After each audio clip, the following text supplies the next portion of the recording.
My name is Julian, and I always believed that hard work was the only way to earn respect. For 15 years, I stood by my father, Arthur, helping him build a construction empire from the ground up. I was the first one at the office and the last one to leave the site.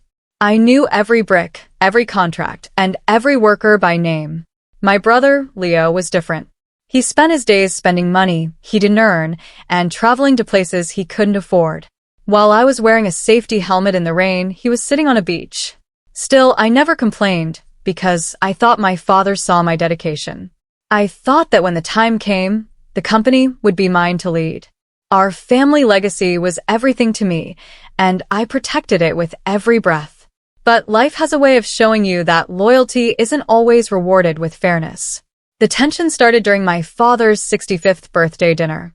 He looked at me, then at Leo, and I saw a strange spark in his eyes. I didn't know then that the foundation of my world was about to crumble. I was prepared for a promotion, but I wasn't prepared for a betrayal that would change my life forever. The dinner was held at a fancy restaurant downtown, the kind of place where the waiters move like ghosts.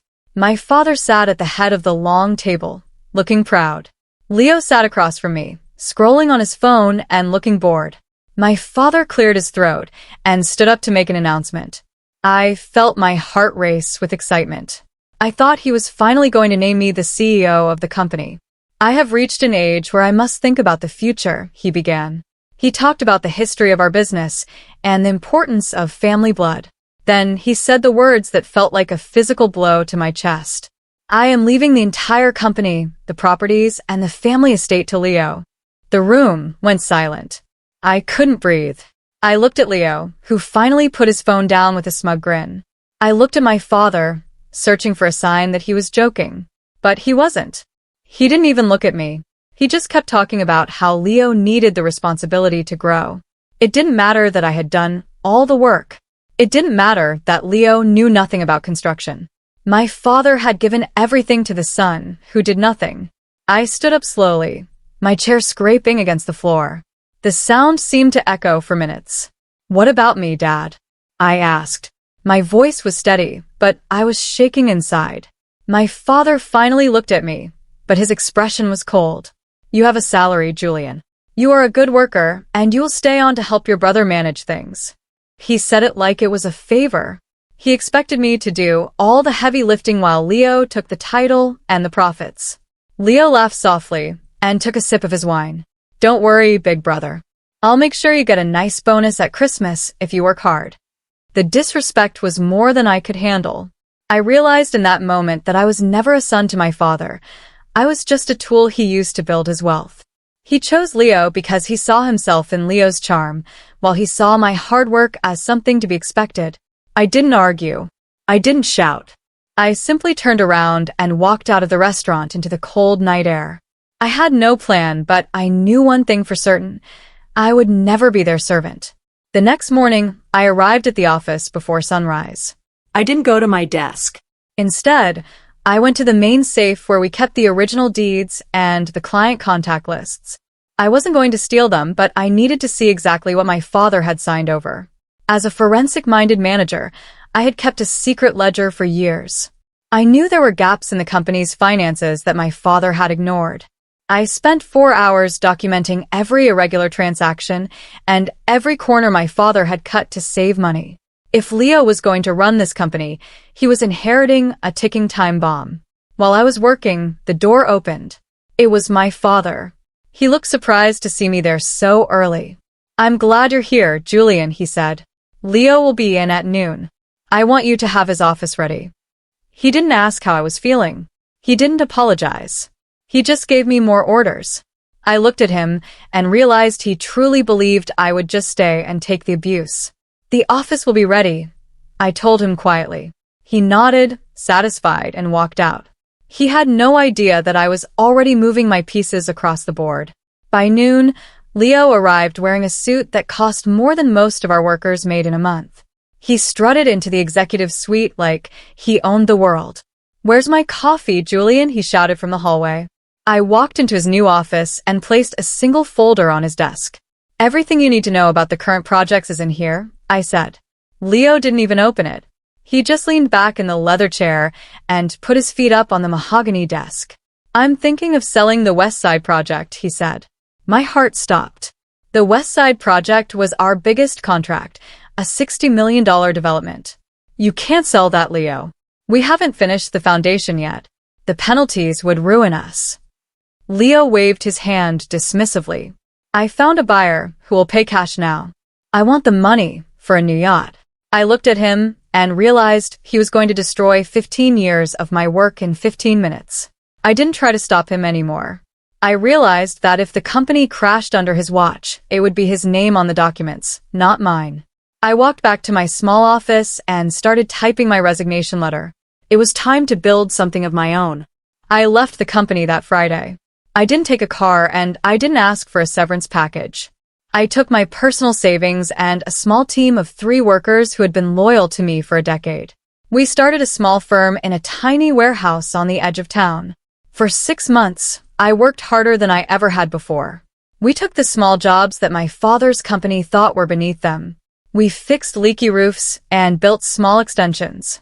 People started talking about the other Whitmore brother. They said I was the one who actually knew how to build things. Meanwhile, I kept a close eye on the news. My father's company was starting to struggle. Leo had sold the West Side Project, just like he said, but the buyer was a shell company that disappeared with the permits. The legal fees were mounting, and the workers weren't getting paid on time. My father called me one night, his voice sounding older and weaker. "Julian, we need you to come back for a few days, just to look at some paperwork." I leaned back in my chair and looked at the blueprints for my new project. "I'm busy, Dad," I said. "Ask the CEO." The silence on the other end of the phone was heavy. "Your brother is struggling," my father admitted. "The bank is asking questions about the West Side deal. They think there was fraud." I felt a cold chill. I knew exactly what happened. Leo had been tricked because he didn't do the due diligence. "That sounds like a legal problem, not a construction problem," I replied. I was being cold, but I had to be. If I went back now, I would be swallowed by their mess. "Julian, please. For the family name," he begged. I thought about the night of the dinner. I thought about the smug look on Leo's face. I thought about how they had left me with nothing after I gave them my youth. "The family name belongs to Leo now," I said. "You made sure of that." I hung up the phone. I wasn't being mean. I was being a businessman. I had a meeting the next morning with a group of investors who were tired of my father's high prices and poor communication. They wanted someone they could trust. They wanted me. My small company was about to get its first big break, and I couldn't let my past pull me down. The big break came in the form of a city contract for a new community center. It was a massive project, and winning it meant my company was finally on the map. We worked day and night to perfect the bid. When the news broke that Julian Whitmore's firm had won, the industry was shocked. My father's company had bid for the same project and lost. A week later, I was at the site, looking over the land, when a familiar black car pulled up. My father stepped out. He looked terrible. His suit was wrinkled, and his hands were shaking. He walked over to me, looking at the workers busy with the survey. "You took this from us," he said. There was no anger in his voice, only defeat. "I didn't take it, Dad. I earned it," I said. He looked at the ground. "Leo is being investigated by the RCMP. They think he took kickbacks from the West Side buyer. The company is facing bankruptcy." I felt a pang of sadness, but I didn't let it show. "I warned him," I said quietly. My father looked up at me with tears in his eyes. "I made a mistake, Julian. I see that now. Please come home. We can fix this together." I looked at my father and felt a strange sense of distance. 6 months ago, I would have done anything for his approval. Now his approval felt like a burden. "I am home," I said, gesturing to the construction site. "This is what I built. Without your help and without your money." He stepped closer, trying to grab my arm. "I'll change the will. I'll give it all to you now. Just save the company."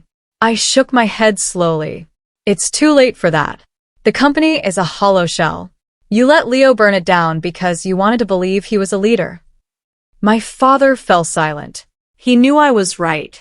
He had ignored the warning signs because of his pride. What am I supposed to do? He asked weakly. You should do what I did, I told him. Face the consequences of your choices. I turned away from him and called out an order to one of my foremen.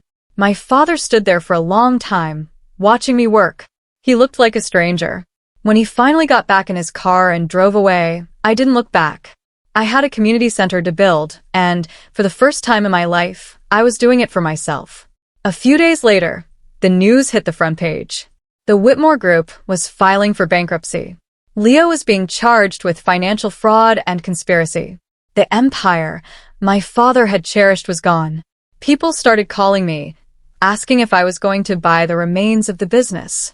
I told them I wasn't interested in the rubble. I wanted to build something new, something honest.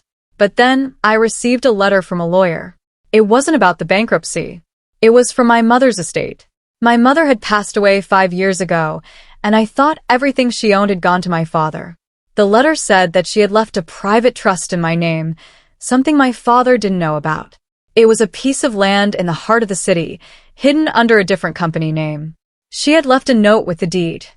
For my son, who builds with his heart.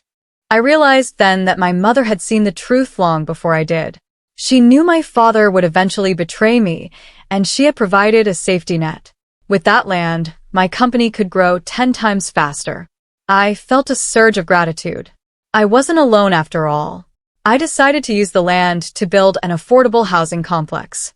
It was a slap in the face to the luxury empires my father always tried to create. I wanted to show that you could be successful without being greedy.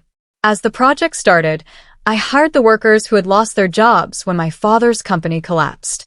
They were good men who had been treated poorly. They worked with a passion I had never seen before. One afternoon, Leo showed up at the site. He wasn't wearing a suit anymore. He looked disheveled and desperate. Julian, you have to help me, he hissed. I need money for my lawyers. Dad won't give me any more. I looked at my brother and saw a man who had never faced a single day of reality. The money is gone, Leo. You spent it, remember? He stepped toward me, his face turning red. You planned this. You knew that West Side deal was bad, and you let me take it. I laughed, and it was a cold sound. I didn't let you do anything. You were the CEO. You signed the papers. You chose the yacht over the business. He swung a punch at me, but he was slow. I dodged it easily and signaled my security. Get him out of here, I told the guards. Leo was screaming as they led him away, calling me a traitor and a thief. I didn't feel any joy in seeing him like that, but I didn't feel any guilt either. He had lived his whole life on the work of others, and now he had nothing. That evening, I went to visit my father at the family estate. The house felt cold and empty. Most of the furniture had been tagged by the bank. My father was sitting in the library, drinking tea by a small fire. He looked like a ghost of the man he used to be. Leo came to see me today, I said. My father didn't look up. He's going to jail, Julian. The lawyers say there's no way out. I sat down across from him. I know. We sat in silence for a long time. The only sound was the crackling of the wood in the fireplace. Why did you do it, Dad? Why him? My father finally looked at me, and his eyes were hollow. Because you were strong, Julian. I thought you would survive no matter what. Leo, he was weak. I thought if I gave him everything, he would finally become like you. I was wrong. His words were a revelation. He had punished me for my strength and rewarded Leo for his weakness. It was a twisted logic that destroyed our family. You didn't help him by giving him the company, I said. You destroyed him. You gave a child a loaded gun and acted surprised when he shot himself. My father lowered his head. I lost everything. The house, the business, my sons. I stood up to leave.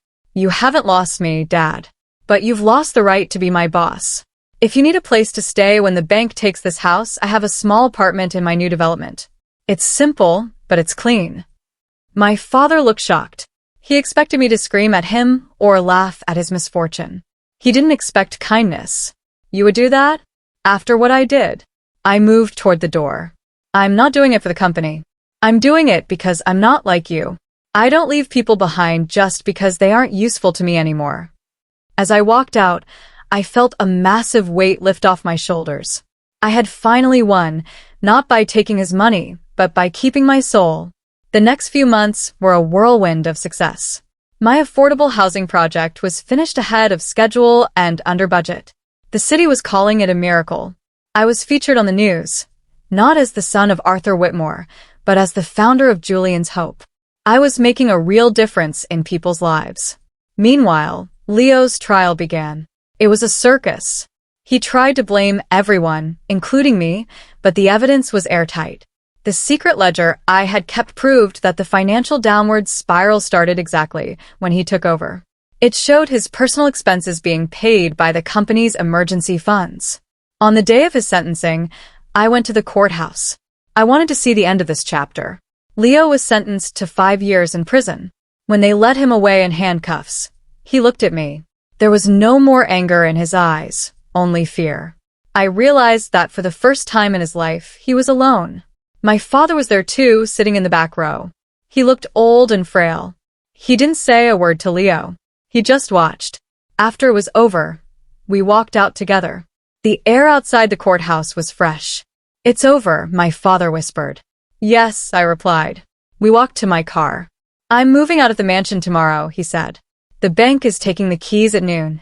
I opened the passenger door for him. "My offer still stands. The apartment is ready. I've already moved some of your books there." My father climbed into the car slowly. He didn't say thank you, but I could see his hands trembling. We drove through the city, past the sites where we used to work together. He looked at the new buildings I had created. "You're a better builder than I ever was," he said quietly. It was the first time he had ever praised my work. It should have felt like a triumph, but it just felt sad. It took the loss of his entire life for him to see the truth. We arrived at the new apartment complex. It was vibrant and full of families. Children were playing in the courtyard. "This is yours," he asked. "This is mine," I said. We went inside, and I showed him his new home. It was small, but it had a beautiful view of the park. Living near my father was strange at first. He started coming to my office every morning, not to give orders, but to listen. He would sit in the corner and watch me manage the teams. Sometimes, he would offer a small piece of advice about a supplier or a technical detail. I found myself listening. He had decades of experience, even if his judgment of people was flawed. We began to build a new relationship, one based on work and mutual respect rather than fear and expectations. My company continued to grow, but I kept the headquarters in that same warehouse. I never wanted to forget where I started. One morning, a man walked into my office. He was a high-ranking official from the city. "Mr. Whitmore, we are very impressed with your work. We want to offer you the contract for the new hospital wing." This was the biggest project in the history of the city. It was worth hundreds of millions. I looked at the official and then at my father. My father gave a small nod. "We would be honored," I said. As the official left, my father stood up and walked over to my desk. "You need a partner for a project this big," my father said. I felt a flash of the old tension. "I have my team, Dad." He smiled, a genuine smile this time. "I don't mean me. I mean a legal partner. Someone who can protect you from people like Leo." He handed me a business card for a law firm that specialized in construction integrity. "I spent my life looking for shortcuts, Julian. Don't make that mistake. Build it right, from the contracts to the concrete." I took the card and realized he was finally trying to protect me. The hospital project started a month later. It was the most challenging thing I had ever done. We faced delays, weather problems, and rising costs. But we stayed true to our principles. We didn't cut corners. We paid our workers well. The community started to see the hospital as a symbol of the new Whitmore legacy. I was no longer living in my father's shadow. I had created a son of my own. But then I received a phone call from the prison. Leo was asking for a visit. He said it was urgent.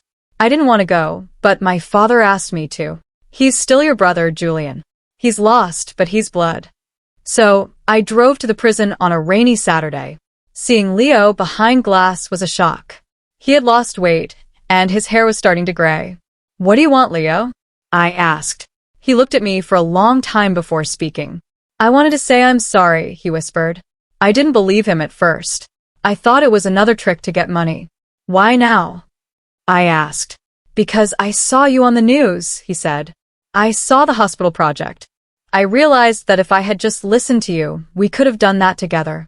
I was so busy trying to be important that I forgot how to be a brother.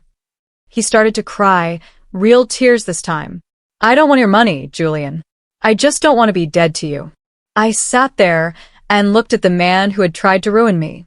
I saw a broken person who finally understood the value of what he had thrown away. You're not dead to me, Leo, but you have a long way to go. I left the prison feeling a strange sense of peace. I realized that I had moved past the anger.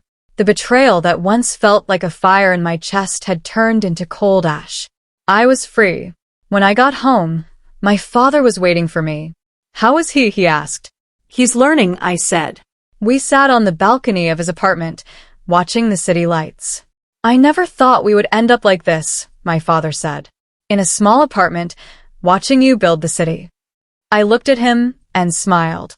It's a good life, Dad. He nodded. It is. I was so obsessed with the empire that I didn't see the people inside it. Thank you for not giving up on me. I realized then that my response to his betrayal, the response he never expected, wasn't just my success. It was my refusal to become a monster like the one he almost made me. I had responded to hate with hard work and to abandonment with a home. I had won the battle by refusing to fight on his terms. My father gave everything to my brother, but in the end, I was the one who ended up with everything that actually mattered. The hospital project was nearing completion, and it was a masterpiece.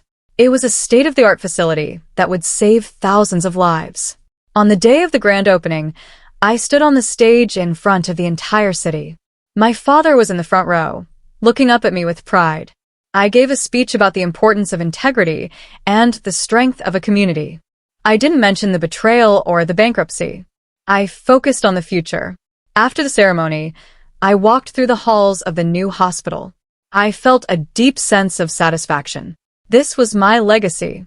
It wasn't built on forged documents or stolen wealth. It was built on sweat, honesty, and a refusal to break. As I walked out the front doors, I saw my father waiting by the car. What's next? He asked with a twinkle in his eye. I looked out at the horizon. There was so much more to build. I'm thinking of a school, I said. A trade school. To teach the next generation how to build things the right way. My father smiled and opened the car door. I think that's a wonderful idea. The idea for the trade school grew quickly. I wanted to create a place where young men and women could learn the craft of construction with pride. I wanted to emphasize ethics as much as engineering. My father became a guest lecturer, sharing his stories of both success and failure. The students loved him. They saw him as a wise elder who had learned the hard way. One afternoon, while we were at the school site, I got a letter. Leo was being released early for good behavior. He had spent 3 years in prison, and the report said he had become a model inmate. He had even started teaching other prisoners how to read. My father and I went to pick him up. When he walked out of those gates, he didn't look for a limo or a fancy suit. He just walked toward us and hugged my father. Then he turned to me. Can I work for you, Julian? I'll start as a laborer. I'll sweep the floors. I just want to be part of what you're doing. I looked at him and saw a man who had finally found his foundation. I don't need a floor sweeper, Leo, I said. His face fell. But I do need an assistant for the trade school. Someone who knows exactly what happens when you lose your way. Leo's eyes filled with tears. I won't let you down. And he didn't. Leo worked harder than I ever thought possible. He became the heart of the school, talking to the students about the dangers of greed and the importance of loyalty. Our family was finally whole again, but in a way none of us could have predicted. We weren't a dynasty anymore. We were a team. My father's mansion was eventually turned into a community center by the bank, and I was the one who won the contract to renovate it. Walking back into that house was a strange experience. The library where my father once sat in darkness was now full of light and children's books. The dining room where I was betrayed was now a place where families gathered for free meals. I had transformed the site of my greatest pain into a place of healing. It was the final piece of the puzzle. As I stand here today, looking over the city I helped rebuild, I think about that night at the restaurant. I remember the coldness in my father's voice and the smugness in Leo's eyes. Back then, it felt like the end of the world. I thought I had lost everything. But now I know that it was actually the beginning. If my father hadn't given everything to my brother, I might have spent my whole life in that office, slowly turning into a man I didn't like. The betrayal was the fire that forged me. It forced me to find my own strength and to build my own path. I learned that money is just a tool, but character is the foundation. My father gave Leo the company, but he unwittingly gave me the world. He gave me the chance to prove who I really was. And my response, the one he never expected, was to forgive him and to build something better than he ever imagined. I didn't just survive his choice. I thrived because of it. I turned his mistake into a masterpiece of a life. Now, the Whitmore name is known for something different. It's not about oil or real estate empires. It's about the hospital that heals the sick, the housing that shelters the poor, and the school that trains the future. My father lives in a cozy house next to mine, and we have dinner every Sunday. Leo is the head of the trade school's outreach program, and he's finally happy. We don't talk about the glory days of the old company because these are the glory days. We are building things that matter. I recently had a son of my own, and I named him after the grandfather he would never know, my mother's father, who was a simple carpenter. I want him to grow up knowing that his value isn't in what he inherits, but in what he creates. I want him to know that if life ever treats him unfairly, he has the power to write his own story. I will never give him everything the way my father tried to do for Leo. I will give him the tools to earn everything for himself. The snow is falling over the city today, much like it did the night I walked out of that restaurant 15 years ago. I am sitting in my office, looking at the blueprints for a new library. My father is downstairs, showing my son how to use a level. Leo is on the phone, organizing a charity build for a family in need. I look at my hands, rough from years of work, and I feel a deep sense of gratitude. I am exactly where I am supposed to be. My father gave everything to my brother, but he never expected that his betrayal would be the greatest gift he ever gave me. He never expected that I would respond by building a legacy of love instead of a legacy of stone. He never expected me to win by letting go. But that's the secret of a truly mind-blowing story. The ending is never what you think it will be. It's better. I am Julian Whitmore, and I didn't just build buildings, I built a life I can be proud of. And that is the best response anyone could ever give. My story is proof that no matter what someone takes from you, they can never take your ability to start over and build something beautiful.